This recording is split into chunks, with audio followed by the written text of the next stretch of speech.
Buenas tardes con todos. Vamos hoy a ver lo referente a control de cambios. ¿Qué nos dice la norma? ¿Qué nos dice nuestra autoridad sanitaria?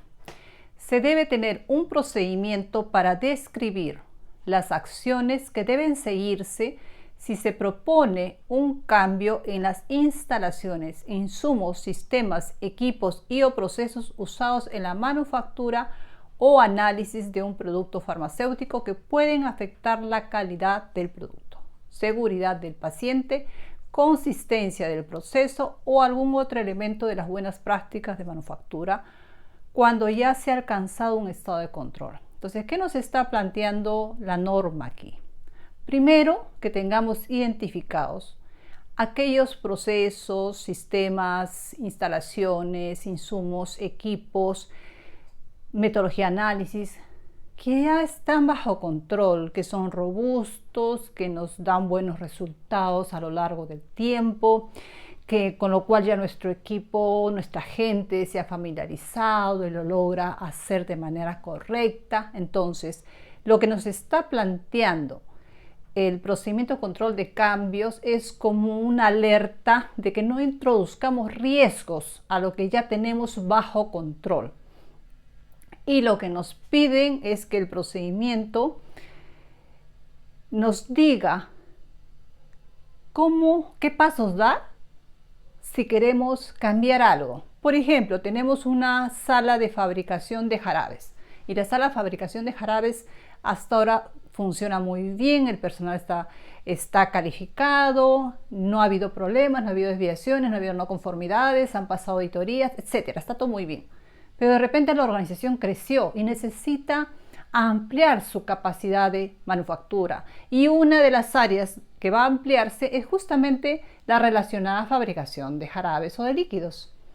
Entonces, va a haber un cambio a todo esto que estaba muy bonito y que funcionaba de manera precisa. Entonces, tenemos que comprender que no se trata de usar una pared de planta para ampliar el área. Se trata de hacerlo, pero teniendo bajo control ese cambio, porque ese cambio no solamente consiste en ampliar una sala, consiste en que esa sala va a ser usada por gente que está acostumbrada a usar una sala más pequeña. Va a ser una sala que contenga equipos más grandes a los que usualmente está acostumbrado el personal. Entonces necesita una serie de pasos para asegurar que el cambio no atente con ese estado de control logrado a lo largo del tiempo.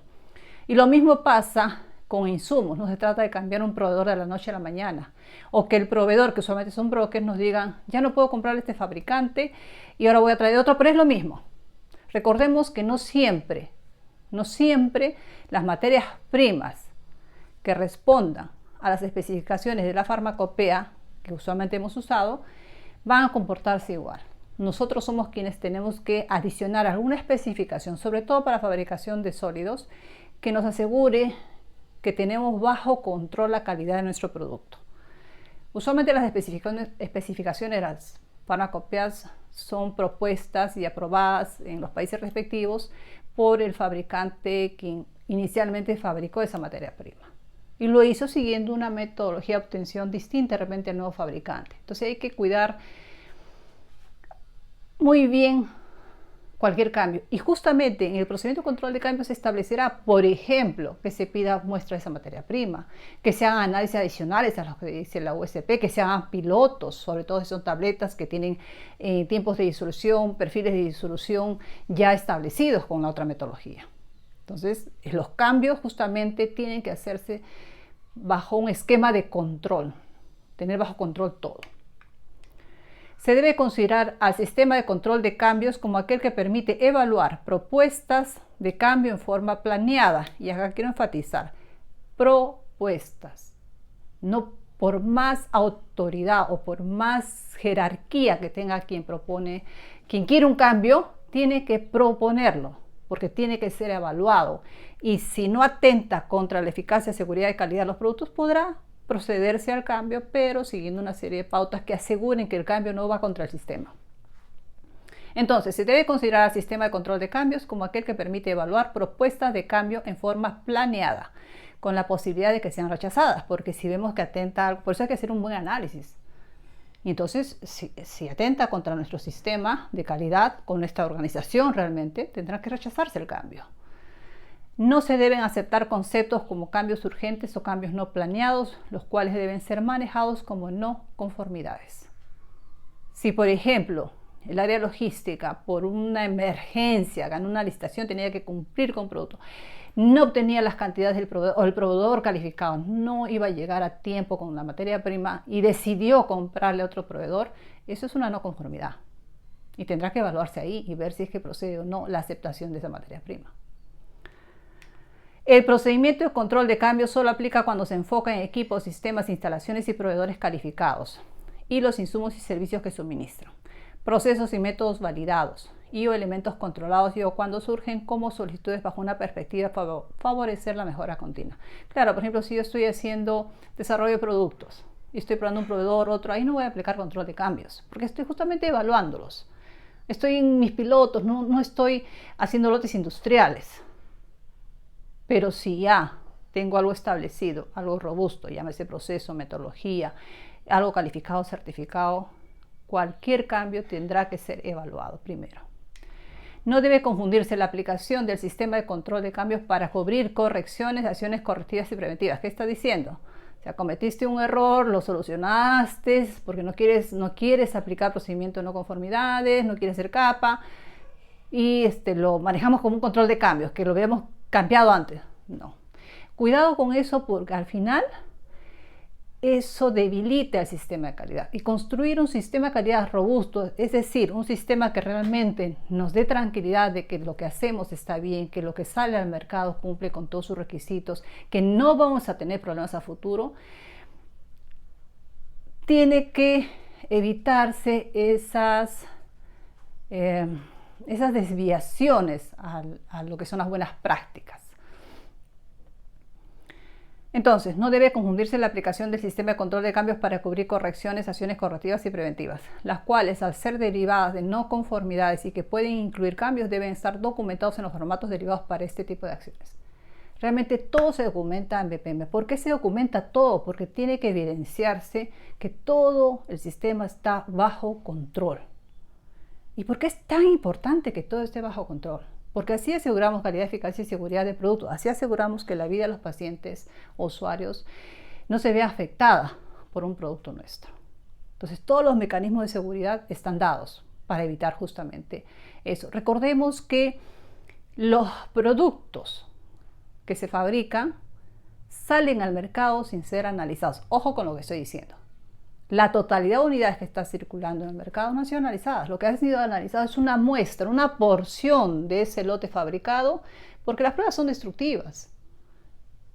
Y se aprueba el lote justamente porque sale bien el resultado de análisis de esta muestra, pero además hay un sistema de calidad robusto que lo respalda, que todas las unidades de este lote son iguales. Pero que además de ese análisis a tiempo cero antes que salga al mercado, es un reflejo de lo que va a suceder en el tiempo. Es decir, que ese producto se va a manifestar igual en el tiempo bajo las condiciones de almacenamiento que se han dado en el empaque.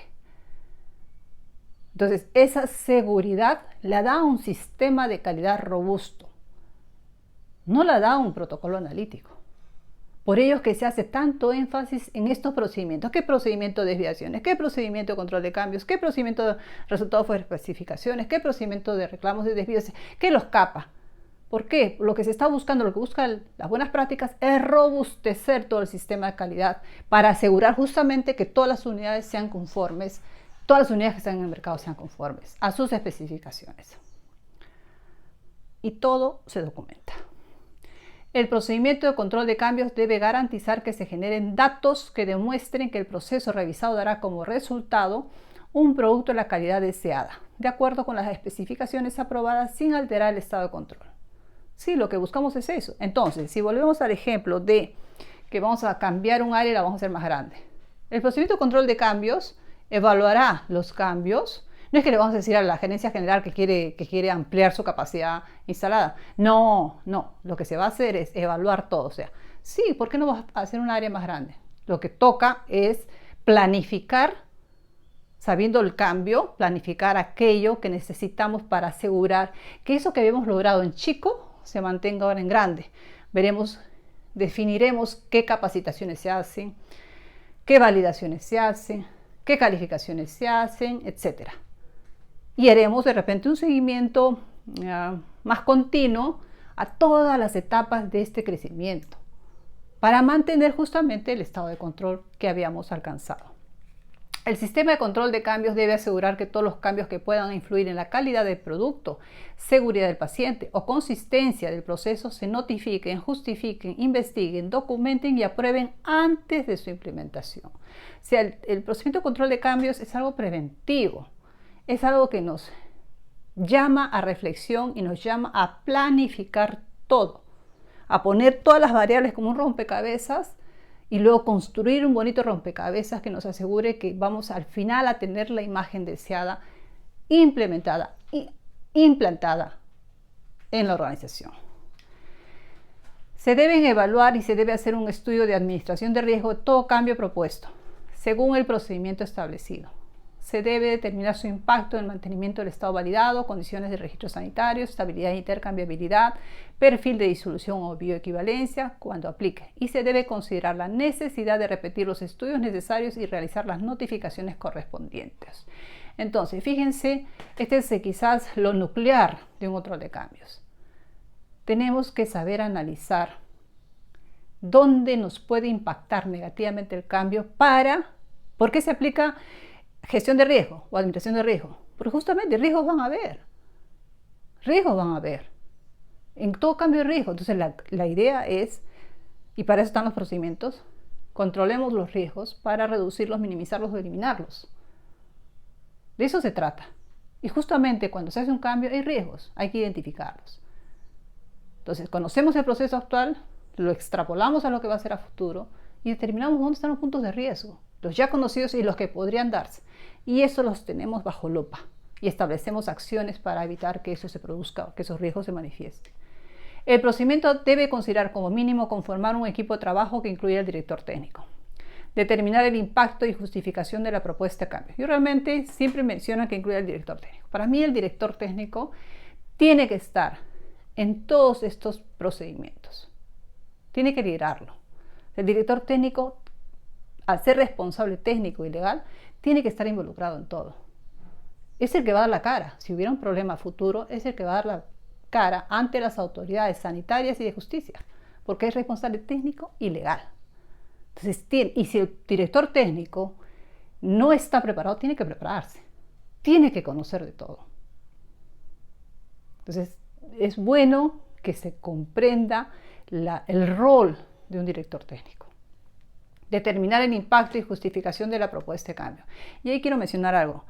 Cuando en mi época, para llegar a ser director técnico, uno quemaba etapas. De un momento a otro la norma cambió y existían regentes y directores técnicos. Directores técnicos los que trabajaban en plantas solamente. Y luego todo se unificó a director técnico. Pero cuidado, el director técnico tiene que conocer todos los procesos. En mi caso, yo he rotado por las áreas de fabricación, de estériles, no estériles, sólidos, líquidos, semisólidos. He estado en control de calidad, en aseguramiento de la calidad, en almacenes. He entrado a ver cosas de mantenimiento, de logística. En mi época todavía no teníamos ERP que hay actualmente. La planificación se hacía entre todos. Cuando estamos, cuántos días para esto, y vamos hacia atrás y vamos haciendo las propuestas de fechas de fabricación, de envasado, de análisis, etc. Entonces, tenemos que conocer de todo como directores técnicos. Sí o sí. El procedimiento debe considerar como mínimo el proceso de aprobación o rechazo de la propuesta de cambio. Las solicitudes rechazadas no deben destruirse y debe anexarse la justificación de rechazo. Claro, van a haber propuestas de cambios que van a ser rechazadas. Pero entonces el rechazo tiene que estar justificado. Entonces, fíjense, la norma siempre me lleva a hacer una investigación, un análisis de la información acopiada, recopilada, y luego una decisión que tiene que ser justificada, que tiene que ser documentada, y todo eso se guarda, se archiva. El procedimiento debe considerar como mínimo establecer las acciones necesarias para implementar el cambio si es aprobado, incluyendo su descripción, fecha de compromiso de ejecución, nombre y firma de los responsables. Entonces, acá hay un seguimiento que está ya planificado. Se hace un programa para cada tarea definida para poder establecer o implementar ese cambio. El procedimiento incluye también contar con un programa de seguimiento al cumplimiento de las acciones con evidencia que el seguimiento se realiza. Fíjense que la norma siempre nos está pidiendo trabajar con programas, es decir, en qué fecha se ejecuta esta acción, ya planificada, definida y planificada, de acuerdo, como consecuencia de un análisis previo de toda la data e información que se tiene, quién la va a hacer, en qué fecha y además quién va a hacer el seguimiento, en qué fecha, para luego cerrar el cambio. Tener los criterios establecidos para saber cómo proceder en el caso de que no se hayan respetado las fechas de compromiso. Fíjense, nuevamente nos da la norma, es como que todo está previamente bosquejado, ¿no?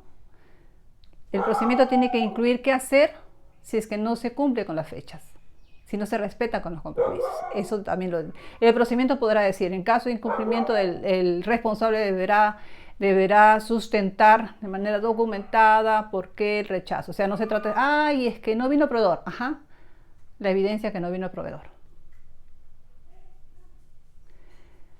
Revisar la eficacia del cambio establecido. Eso es fíjense, está asociado a robustecer el sistema. No es cuestión de tomar medidas por tomarlas o por imitar. Es cuestión de ver si esa decisión, esa acción, esos pasos que dimos para ejecutar el cambio estaban adecuados a nuestro sistema, a nuestra organización, a nuestros procesos, y ahí veremos si la eficacia se manifiesta o no. Ahora entremos a ver administración del riesgo. Para esto tengo un capítulo general, pero vamos a ver qué pide la norma. Esta sección solo aplica estudios de administración de riesgo hacia la calidad del producto y o seguridad del paciente.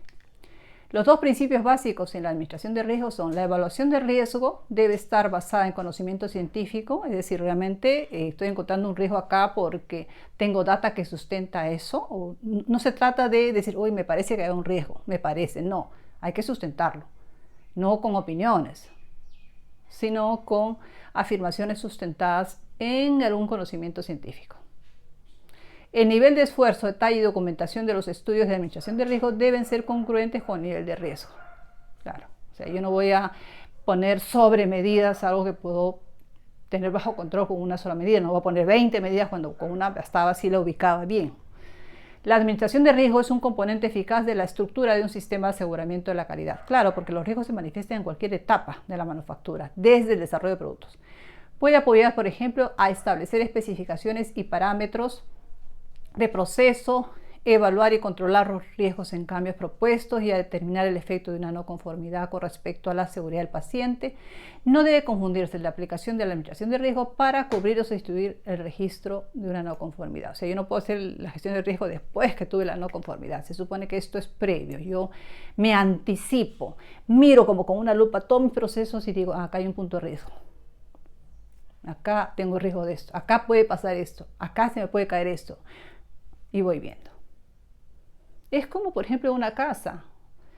Tengo tomacorrientes y justo va a llegar un niñito. Uy, hay un riesgo que pueda meter el dedo. Tendré que ponerle protectores. Mis perritos son muy juguetones, les gustan los peluches. No quiero que los destruyan, los pondré en una zona alta o de que no estén al alcance de los animales. O sea, fíjense, identificar un riesgo y establecer una medida que evite ese riesgo. Entonces, ¿y para qué debo tener este sistema de gestión de riesgo? Para fortalecer mi sistema de aseguramiento de la calidad. Cuantos más riesgos identifique que atentan contra la calidad o la seguridad del paciente, más voy a tener mi sistema en estado de control. Mis productos van a poder salir al mercado con la tranquilidad de que cumplen con su especificación al tiempo cero y a lo largo de su vida y que no van a afectar a nadie. Se debe tener un procedimiento para describir las etapas que debe llevar un estudio de gestión de riesgo o de administración de riesgo y que debe incluir como mínimo. Entonces, fíjense, acá ya están las partes del procedimiento. Identificación de riesgo. Al igual que les mencionaba en la no conformidad, tenemos que aprender a definir de manera objetiva riesgo. Riesgo de merma durante el tamizado. Riesgo de merma durante el blisteado, por decir una cosa. Análisis de riesgo. ¿Por qué estoy planteando este riesgo? ¿Qué he visto, qué he identificado, qué conozco de mi sistema, de mis procesos, de mis productos que me hacen pensar que ahí está el riesgo? Y analizarlo. De repente he tenido un historial en una de las máquinas. Sí, ese historial me sirve. De repente no va a pasar lo mismo con este nuevo proceso, este nuevo producto. Pero es bueno tenerlo en cuenta para poder justamente mirarlo nuevamente y establecer medidas que me prevengan que suceda con el nuevo producto al usar esa máquina que ya me ha dado problemas en el pasado. Análisis de riesgo, evaluación de riesgo, control de riesgo, comunicación y revisión de riesgo. Esas son las etapas. Yo primero identifico el riesgo, lo analizo con base a información, lo valoro, qué tanto me impacta. Este es un riesgo de alto impacto, de bajo impacto, por eso evaluación claramente es valoración de riesgo, qué tanto me va a afectar. Porque en la medida que sea más grande o más pequeño el riesgo, yo voy a asignar más o menos recursos, más o menos tiempo. Control de riesgo, ¿cómo lo voy a controlar? ¿Cómo lo puedo reducir? Comunicación y revisión de riesgo. Realmente estas etapas se pueden ir, puedo ir regresando a la anterior. Puedo haber llegado a la evaluación y cuando entro a control de riesgo de repente no logro encontrar lo que me mantiene bajo control el riesgo, entonces puedo regresar al análisis. Pero si ya estoy en la etapa control de riesgo, ya prácticamente he trabajado bien todo lo relacionado al riesgo, lo he investigado bien, lo he analizado bien, lo he valorado bien, le he dado una magnitud, un impacto probable en mi sistema, en mi proceso, y ya puedo entrar a establecer acciones. Y durante todas las etapas puedo comunicar, no solamente en la última etapa comunico, en todas las etapas puedo ir comunicando a los involucrados y al final a todos los stakeholders, llámese proveedores, gerencia, clientes que puedan necesitar ser comunicados si es que aplica la comunicación para esas personas, pero si no a todo el equipo técnico, a todos los que van a trabajar con eso. Y la revisión de riesgo, ir viendo si realmente lo que estoy diciendo funciona, si los pasos que estoy dando son los correctos, etc. El procedimiento de administración de riesgo debe garantizar que se generen datos respecto a que el riesgo ha sido analizado, evaluado, controlado, comunicado y revisado. Esas son las etapas, ¿no? Primero, identificar, verbalizar cuál es el riesgo. Luego analizarlo, evaluarlo, controlarlo, comunicarlo, revisarlo. Y todas esas etapas hay que documentar, porque luego vamos a tener que evidenciar que hemos hecho esa gestión de riesgo. El procedimiento también incluye conformar un equipo multidisciplinario de trabajo que incluya el director técnico cuando corresponda. Bueno, yo ya di mi opinión, para mí el director técnico tiene que estar involucrado siempre, con la finalidad de asegurar la eficaz planificación y realización de las actividades de administración de riesgo. Entonces el equipo revisa todo eso. Podemos establecer por procedimiento que el equipo, por ejemplo, lo conforma el director técnico, jefe de aseguramiento, jefe de control, jefe de producción y personas que de acuerdo al riesgo estén involucradas. Entonces eso me da la ventaja de que yo puedo en el momento convocar de repente al jefe de mantenimiento, al jefe de logística, al jefe de tecnología informática, me da la opción. Elegir la metodología para llevar a cabo los estudios de administración de riesgo. ¿Qué metodología voy a seguir? Las normas de la OMS nos dan ahí algunas pautas. Voy a hacer una tormenta de ideas, voy a hacer un análisis modo efecto falla. ¿Qué voy a usar? La documentación que demuestre que se han registrado las etapas del estudio de administración de riesgo, identificación y análisis, evaluación, control de comunicación y revisión de riesgo. Entonces el procedimiento me está estableciendo que debo tener documentado cada etapa. Establecer las acciones necesarias para controlar el riesgo, incluyendo su descripción, fecha de ejecución, nombre y firma de los responsables. Fíjense que nada se deja al azar. Ya van varios procedimientos en los cuales nos plantean un programa, es decir, las acciones definidas, qué acciones se realizan, en qué fecha, responsables de su ejecución, responsables de su seguimiento, firma de los responsables. Contar con un programa de seguimiento al cumplimiento de las acciones con evidencia que el seguimiento se realizó. Tener los criterios establecidos para saber cómo proceder en el caso que no se hayan respetado la fecha de ejecución nuevamente. Todo se deja planificado ya. Y el procedimiento dice, ¿qué hago si alguien no cumple? ¿Qué hago si una fecha no se respetó? Tener los criterios establecidos cuando hayan habido cambios que requieran que se repita nuevamente el estudio de administración de riesgo. Y antes que se me pase, estos procedimientos como de capa, manejo de desvíos, recalls, administración de riesgo, etcétera, estos procedimientos que lo desarrolla ampliamente la norma, es necesario que sean difundidos, comunicados y de manera repetida a toda la organización, porque son como procedimientos pilares para que el sistema esté robusto, el sistema de calidad sea robusto. Entonces, todos aquellos que trabajan de manera directa e indirecta con las plantas de producción deben conocer y deben haber leído, deben haber comprendido estos procedimientos. Entonces, el procedimiento debe considerar también tener los criterios establecidos cuando haya habido cambios que requieran que se repita nuevamente el estudio de administración de riesgo. Claro, porque no hay nada tallado en piedra. Si ya estamos en el plan de ejecución de control de riesgo porque lo habíamos analizado bien, un análisis de escritorio, de opinión, habíamos hecho bien y habíamos establecido un plan de acción y de repente vemos en la realidad que no está funcionando algo, podemos regresar a la etapa de análisis y replantear todo. Y todo se documenta. Revisar la eficacia de las acciones establecidas como parte de la última etapa del estudio de administración de riesgo. ¿Realmente fue eficaz lo que habíamos decidido? ¿Funcionó? ¿Eliminó el riesgo o lo minimizó a un punto que no afecte ni la calidad ni la seguridad del paciente? El análisis de riesgo debe incluir la identificación de riesgos, sus efectos y la estimación de riesgo asociado con los peligros basados en su severidad, probabilidad de ocurrencia y capacidad de detección. Ahí ya más o menos la norma me dice, hay métodos que nos dicen, ya este riesgo, que ya los he identificado, dale una puntuación en cuanto a qué tan severo puede ser, qué tan probable es que ocurra. Y puedo establecer mi puntuación, o hay métodos ya establecidos. Y la capacidad de detección. Es fácil detectar, entonces yo puedo decir que este riesgo A es severo. Si todo lo voy a calificar de 1 a 5, su severidad es 5. Probabilidad de ocurrencia es 2. Es baja. Capacidad de detección es poco alta, no muy alta, 3 por decir. Entonces a cada riesgo voy puntuando. Eso me ordena también para ver a cuál atiendo primero y cuántos recursos le asigno al que tenga mayor puntaje.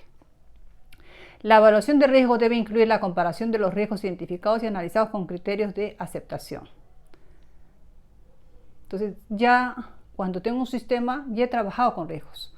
Entonces puedo revisar mis otros riesgos. O si tengo ya diferentes riesgos analizando, puedo ir puntuando, ir viendo, comparando y ver si mi análisis está siendo similar o robusto en cada caso, ¿no? El control de riesgo debe incluir el tomar la decisión para aceptar o reducir el riesgo a un nivel aceptable. Yo puedo decidir, ya, hemos llegado a reducir a un nivel bajo, que lo podemos manejar ya con mayor supervisión, por decir, o lo podemos manejar con un poco más de costo en la producción de algo. Y sé que hay riesgo, pero ya mi riesgo con la calidad o seguridad del paciente ha disminuido, pero me va a incrementar en algo el costo del producto. El tipo de acciones para controlar el riesgo cuando proceda debe ser congruente con el nivel de riesgo existente. O sea, si este riesgo yo lo puedo manejar, por decir, con una persona adicional, no voy a poner 3 personas adicionales, por decir un ejemplo. La comunicación y revisión de riesgo debe incluir el compartir información derivada del estudio y vigilar la eficacia de las acciones tomadas para controlar el riesgo, o bien que la decisión de aceptar el riesgo fue adecuada, así como debe determinar la necesidad de reiniciar nuevamente un estudio de administración del riesgo. Claro, entonces realmente está en esta parte lo de comunicación, pero la comunicación se puede hacer en todas las etapas. Estoy haciendo identificación, comunico. Estoy haciendo análisis, comunico. Evaluación, comunico. Ahí puedo tener un feedback, una retroalimentación que me puede servir también. Dentro de las aplicaciones de los estudios de administración de riesgo pueden estar, por ejemplo, determinar la necesidad de un nuevo procedimiento. O sea, quiero cambiar un procedimiento. Por ejemplo, un procedimiento de limpieza, lo quiero cambiar. ¿Por qué? Porque de repente voy a pasar de un tipo de detergente a otro. ¿En qué proceso está? ¿Es el proceso de producción de estériles o no estériles? Entonces determinaré si ahí necesito aplicar gestión de riesgo. Evaluar los atributos críticos de calidad y parámetros críticos de proceso. Cuando hago, por ejemplo, cuando he tenido una no conformidad y vi, debí hacer controles, por decir, al peso del granulado antes del secado y peso granulado después del secado, que no lo hacía, por decir cualquier cosa. Mi parámetro crítico de proceso ahora será pesado del granulado antes del secado y pesado del granulado después del secado. Parámetros críticos de proceso y también aparte el porcentaje de humedad residual. Entonces ahí tendría que hacer un análisis de riesgo. ¿Por qué tendría que incluir este nuevo parámetro? Mi análisis me dirá sí. Y para ello recopilaré información de procesos similares, recopilaré información del personal, etc. Determinar los temas requeridos para capacitación. Entonces, cuando aplico gestión de riesgo o administración de riesgo, cuando hago mi planificación de mi programa de capacitación, puedo aplicar gestión de riesgo. ¿Qué es más riesgoso? Que mi personal de fabricación de estériles reciba la capacitación de manera demorada. ¿Sucede lo mismo con la capacitación de mi personal de no estériles? ¿O puedo hacerlo desde términos de qué es más riesgoso? Que mi personal de estériles trabaje 12 horas seguidas y que, bueno, eso es en temas de trabajo. En temas de capacitación tendré que hacer aplicación de riesgos mirando, por ejemplo, las no conformidades que ha tenido un área determinada. Entonces vemos, por ejemplo, que ha habido no conformidades relacionadas y no conformidades que he visto en desviaciones, en resultados de auditorías. Recojo esta información, veo, acá ha habido una debilidad repetitiva en la conducta de mi personal. O sea, acá hay un riesgo que esto se mantenga. Entonces lo incluyo en mi capacitación. Proporcionar las bases para identificar, evaluar y comunicar impactos potenciales de calidad sobre sospechas de defectos, quejas, devoluciones, retiros, desviaciones, resultados fuera de especificaciones y en tendencias.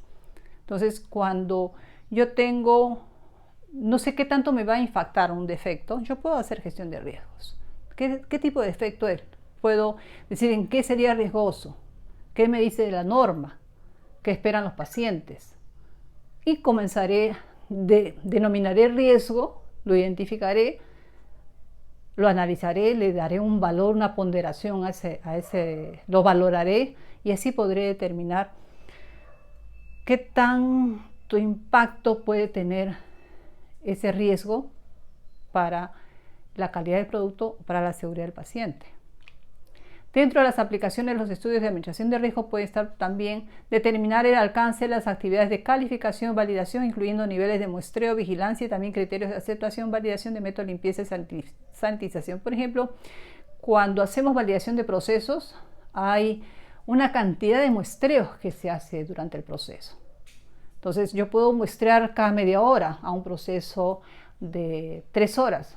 Pero de repente no necesito hacerlo cada media hora para la totalidad de análisis, de repente solamente necesito hacerlo para uno de los parámetros críticos del proceso. De repente unos se harán cada media hora, otros pueden hacerse cada hora, pero para eso aplico gestión de riesgo. Definir la frecuencia y alcance de las autoinspecciones, auditorías, capacitaciones, calibraciones, muestreos, inspecciones, limpiezas, sanitizaciones, recalificaciones y revalidaciones. Entonces, yo puedo aplicar gestión de riesgo si la norma me pide, por ejemplo, que audite mínimo una vez al año todo. Pero yo puedo terminar porque mi historial dice que he tenido muchos problemas, por decir, en exactitud de inventarios en almacenes. Yo puedo definir por ese riesgo de hacerlo con mayor frecuencia. O sea, evaluar el riesgo en cuánto me impacta esa inexactitud de inventarios, en qué me está impactando, de inventarios de qué era, de materias primas, de producto terminado, de material de empaque, y hacer una gestión de riesgo para ver si mi frecuencia de auditorías las incremento o no. Evaluar las solicitudes de control de cambios y las acciones requeridas para su implementación. Cuando me piden la aprobación de un cambio, ya hemos visto el procedimiento de control de cambios, hay que evaluarlo. Y al momento de evaluarlo también estábamos evaluando riesgos, porque hay que ver ese cambio cuánto puede impactar en el sistema. Facilitar la mejora continua en todo el ciclo de vida del producto farmacéutico. Cuando el producto nace de desarrollo hasta que se distribuye y es dispensado a un paciente, en todo el ciclo de vida del producto o hasta que se elimina, hay un riesgo. Entonces yo puedo establecer alguna mejora. Por ejemplo, al momento de distribución, este producto requiere que se almacene y se distribuya a 15 grados. Puedo hacer una gestión de riesgo para dónde podría incrementarse la temperatura y ahí aplico medidas porque está bajo mi control que el producto mantenga sus cualidades hasta que sea desechado. Determinar el adecuado flujo de insumos, producto, personal, desechos. Yo puedo hacer un análisis de riesgo, a ver qué pasa en mi diseño de planta si entran por acá los insumos y sigue esta etapa, si hago un flujo en U, si hago un flujo horizontal, un flujo vertical, y ahí aplico riesgos. ¿Qué me conviene más? Dentro de las aplicaciones de los estudios de administración de riesgo, también está el determinar las medidas adecuadas para disminuir las fuentes de contaminación, incluyendo control de plagas, áreas delicadas, equipos, sistemas cerrados o abiertos, clasificación de áreas, entre otros. Por ejemplo, control de plagas.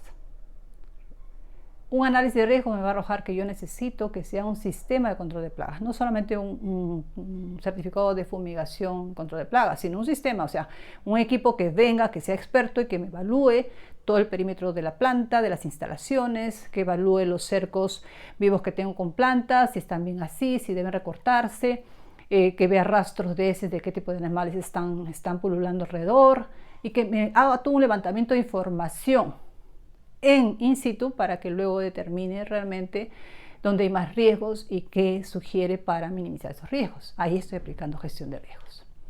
Determinar las actividades para el mantenimiento preventivo de instalaciones, sistemas y equipos. ¿Qué, por ejemplo, sistema de mantenimiento preventivo? ¿Qué equipo lo uso más? ¿Dónde tengo riesgos que se desgaste la máquina? ¿En qué parte de la máquina se puede desgastar? Ahí hay una información que se recoge, se evalúa el riesgo y se determina cuál es la frecuencia adecuada. ¿Bastaba con la frecuencia recomendada por el fabricante del equipo o acoplando esta información que tengo propia de mis procesos puedo determinar una frecuencia mayor? El fabricante puede implementar cualquiera de las siguientes metodologías como apoyo para completar el estudio de administración de riesgo. Se puede trabajar con una o varias de estas metodologías u otras según se especifique en el procedimiento. Análisis de causas y consecuencias, análisis de árbol de eventos, análisis de árbol de fallas, análisis del efecto de modo de falla, análisis del efecto de modo de falla y criticidad, análisis de los peligros y puntos críticos de control, análisis funcional de operatividad y peligros, árbol de decisiones, diagrama de causa-efecto, diagrama de Ishikawa, matriz de consecuencias y probabilidades del método Delphi, listados de verificación, simulación de Monte Carlo, tormenta de ideas. Entonces, eso es básicamente lo referido a gestión de riesgo. La norma nos da una serie de opciones para poder usar, una serie de opciones de herramientas estadísticas o de análisis para poder usarlas y nosotros diremos, mi gestión de riesgo lo voy a hacer más con en este caso lo voy a aplicar por ejemplo, Ishikawa, en otro voy a hacer tormenta de ideas, pero eso lo voy listando en mi propio procedimiento. Bien. Hasta aquí tocamos hoy día el tema de gestión de las buenas prácticas de manufactura. Quedamos en administración de riesgo.